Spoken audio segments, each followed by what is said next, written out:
Hello, good morning, નમસ્કાર, welcome back to my new vlog. તો આજના વ્લોગની શરૂઆત કરી 6:30 થવા આવ્યા અને હવે થોડું અંધારું રહ્યા.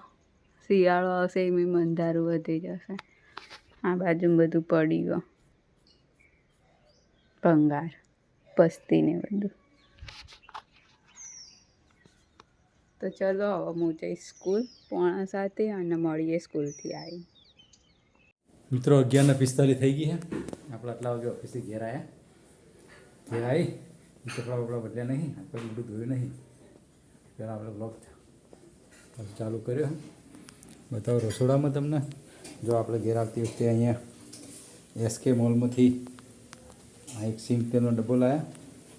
અહીંયા કેવું ચાલે, અહીંયા રોટલીના લોટ માટે થઈને પાણી તેલ નાખીને તો ચાલુ કરી છે.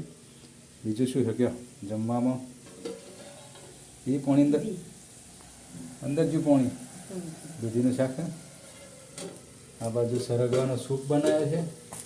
અહીંયા બનાવ્યો છે સંભારો કોબીનો. બરાબર.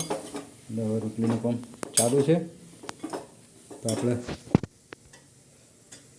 સૂપ પીશું. સરગવાનો સૂપ આપણે રેગ્યુલર બનાવીએ જ્યારે પણ સરગવો અવેલેબલ હોય ત્યારે.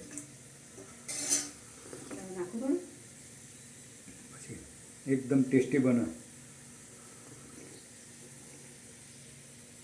આપણે સૂપ પીએ અને સૂપ એક વાટકી તો આપણે પીશું જ તે. બસ બરાબર.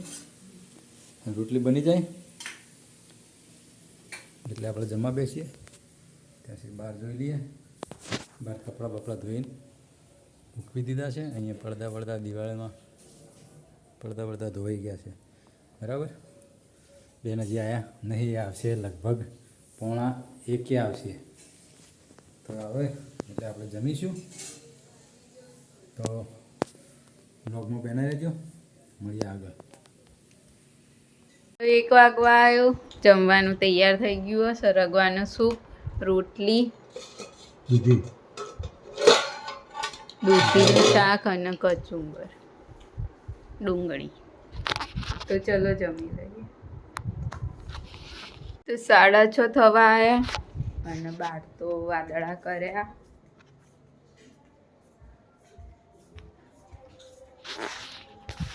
આ બાજુ તો બધા વાદળા. ખબર નહીં હવે વરસાદ પડે.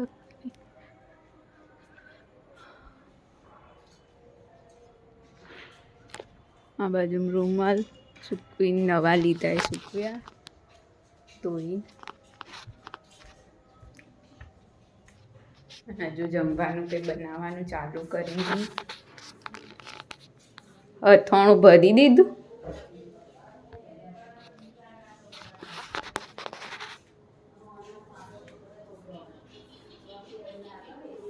મમ્મીએ કપડાં વાળી દીધા. આ બાજુ લગાવો કોક.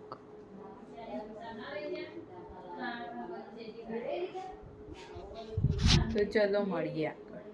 તો 7 વાગ્યા ને પપ્પા ઓફિસથી આવીને બેઠા ફ્રેશ થઈ.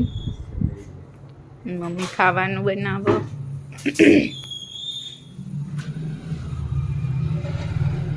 રીંગણ બનાવ્યા, ખીચડી બની જાય ને રોટલી એ બની જાય. તો હવે જમી લઈશું, મળીએ જમતી વખતે. તો 7:30 થઈ ગયા, જમવાનું તૈયાર થઈ ગયું અને જમવા બેસી ગયા બધા. ખીચડી, શાક, રોટલી, દૂધ. તો ચલો જમી લઈએ. તો આજના વ્લોગને અહીંયા એન્ડ કરીએ છીએ. તમને અમારો વ્લોગ ગમ્યો હોય તો લાઈક કરો, શેર કરો અને અમારી ચેનલ ધ હેપી હોમ વ્લોગને સબસ્ક્રાઈબ કરો. મળીએ આવતીકાલે એક નવા વ્લોગ સાથે. ગુડ નાઇટ, શુભરાત્રી, બાય બાય.